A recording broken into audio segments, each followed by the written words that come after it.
Hi friends, welcome back to my channel Halu Hadi academy. ಇವತ್ತಿನ ವಿಡಿಯೋನಲ್ಲಿ ತುಂಬ ಸಾಫ್ಟಾದ ರುಚಿಯಾದ ರವೆ ಇಡ್ಲಿ ಹೇಗೆ ಮಾಡೋದು ನೋಡೋಣ. ಯಾವ ಮೆಥಡಲ್ಲಿ ನಾವು ರವೆ ಇಡ್ಲಿ ಮಾಡಿದ್ರೆ ತುಂಬ ಸಾಫ್ಟಾಗಿ ತುಂಬ ರುಚಿಯಾಗಿರುತ್ತೆ ಅಂತ ಬನ್ನಿ ನೋಡೋಣ. ನಾನಿಲ್ಲಿ ಹುರಿದಿಟ್ಟಿರುವಂತಹ ಚಿರೋಟಿ ರವೆ ತೊಗೊಂಡಿದ್ದೀನಿ. ಅಳತೆ ಹೇಗಿರಬೇಕು ಅಂದರೆ, ಸಪೋಸ್ ಈಗ ರವೆ ಏನಾದ್ರು ನೀವು 1 ಕಪ್ ತೊಗೊಂಡಿದ್ರೆ 1.5 to 2 ಕಪ್ಪು ಮೊಸರು ಹಾಕ್ಕೋಬೇಕಾಗತ್ತೆ. ನೋಡಿಕೊಂಡು ಕಲಿಸ್ಕೋಬೇಕಾದ್ರೆ ಇನ್ನೂ ಸ್ವಲ್ಪ ಮೊಸರನ್ನು ನೀವು ಸೇರಿಸ್ಕೋಬೋದು. ಇವೆರಡನ್ನೂ ಚೆನ್ನಾಗಿ ಮಿಕ್ಸ್ ಮಾಡಿ. ನೀವು ಚೆನ್ನಾಗಿ ಮಿಕ್ಸ್ ಮಾಡಿದ್ರೆ ಫರ್ಮೆಂಟೇಷನ್ ಚೆನ್ನಾಗಾಗುತ್ತೆ. ಇದನ್ನು ಮುಚ್ಚಿಟ್ಬಿಟ್ಟು 20 ಮಿನಿಟ್ಸ್ ಆದಮೇಲೆ ನೀವು ಓಪನ್ ಮಾಡಿದ್ರೆ ನೋಡಿ, ಈ ಥರ ಚೆನ್ನಾಗಿ ಮಿಕ್ಸ್ ಆಗಿರುತ್ತೆ. ಅದು ತುಂಬ ಸಾಫ್ಟ್ ಆಗಿರುತ್ತೆ. ಇಡ್ಲಿ ಮಾಡೋದಕ್ಕೆ ಕನ್ಸಿಸ್ಟೆನ್ಸಿ ಹೇಗಿರಬೇಕೋ ಹಾಗೆ ಇರುತ್ತೆ. ಈ ಹಿಟ್ಟಿನ ಜೊತೆಗೆ ಏನೇನು ಮಿಕ್ಸ್ ಮಾಡ್ಕೋಬೇಕು ಅಂತ ನೋಡೋಣ. ಒಗ್ಗರಣೆ ಹಾಕ್ಕೊಳ್ಳೋದಕ್ಕೆ ಸಾಸಿವೆ, ಉದ್ದಿನಬೇಳೆ, ಜೀರಿಗೆ, ಒಂದು ಸಣ್ಣದಾಗಿ ಕಟ್ ಮಾಡಿರೋ ದೊಡ್ಡ ಈರುಳ್ಳಿ, 1-2 ಹಸಿಮೆಣಸಿನ್ಕಾಯಿ, ಹಾಗೆ ಸ್ಮೆಲ್ ಚೆನ್ನಾಗಿರುತ್ತೆ 1-2 ಇಡಿಯಷ್ಟು ತಬ್ಬಾಕ್ಷಿ ಸೊಪ್ಪು, ಹಾಗೆ 1 ಫುಲ್ ಕ್ಯಾರೆಟ್ ತುರಿದಿದ್ದೀನಿ ನಾನು, ಜೊತೆಗೆ ಸ್ವಲ್ಪ ಉಪ್ಪು. ಇದನ್ನೆಲ್ಲ ಈಗ ಒಗ್ಗರಣೆ ಹಾಕ್ಕೊಳ್ಳೋಣ. ಸ್ವಲ್ಪ ಎಣ್ಣೆ ಕಡಿಮೆನ ಯೂಸ್ ಮಾಡ್ಕೊಳ್ಳಿ, ಯಾಕಂದರೆ ರವೆ ಇಡ್ಲಿಗೆ ಏನು ಜಾಸ್ತಿ ಆಯಿಲ್ ಬೇಕಾಗೋದಿಲ್ಲ.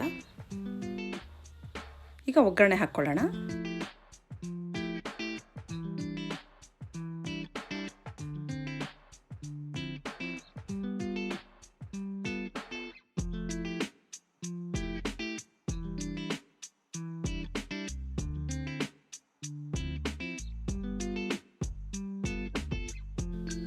ಎಲ್ಲ ಹಾಕಿದ್ಮೇಲೆ ಒಗ್ಗರಣೆಗೆ ಲಾಸ್ಟ್ನಲ್ಲಿ ಸ್ವಲ್ಪ ಉಪ್ಪು ಹಾಕ್ಕೊಳ್ಳಿ. ಸ್ವಲ್ಪ ಕಡಿಮೆನೇ ಹಾಕ್ಕೊಳ್ಳಿ. ಒಗ್ಗರಣೆಗೆ ಎಷ್ಟು ಬೇಕೋ ಅಷ್ಟು ಉಪ್ಪು ಹಾಕ್ಕೊಳ್ಳಿ.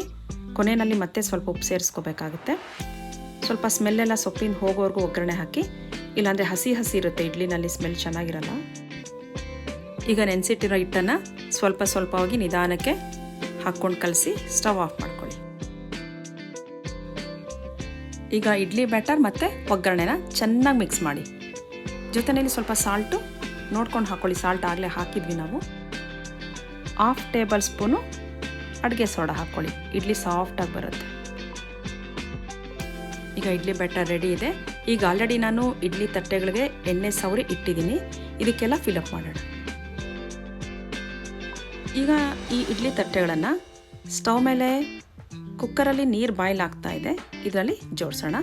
ಹಾಗೆ ಇದರ ಲಿಡ್ ಕ್ಲೋಸ್ ಮಾಡಿ 20 ಮಿನಿಟ್ಸು ಮೀಡಿಯಮ್ ಫ್ಲೇಮಲ್ಲಿ ಬೇಯಿಸಬೇಕು.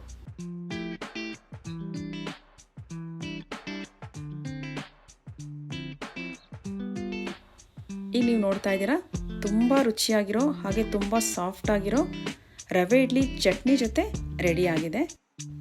ನಮ್ಮ ಮನೇಲಿ ಮಕ್ಕಳು ಕೂಡ ಟೇಸ್ಟ್ ಮಾಡೋದಕ್ಕೆ ರೆಡಿ ಇದ್ದಾರೆ. ಈ ರೆಸಿಪಿ ನಿಮ್ಗೇನಾದರೂ ಇಷ್ಟ ಆಗಿದ್ರೆ ಪ್ಲೀಸ್ ಲೈಕ್ ಮಾಡಿ, ಶೇರ್ ಮಾಡಿ, ಹಾಗೆ ನನ್ನ ಚಾನಲ್ನ ಸಬ್ಸ್ಕ್ರೈಬ್ ಮಾಡ್ಕೊಳ್ಳಿ ಅಂತ ಹೇಳ್ತಾ ನೆಕ್ಸ್ಟ್ ವಿಡಿಯೋ ಜೊತೆ ಬರ್ತೀನಿ. ಟಿಲ್ ದೆನ್ ಟೇಕ್ ಕೇರ್, ಬಾಯ್ ಬಾಯ್.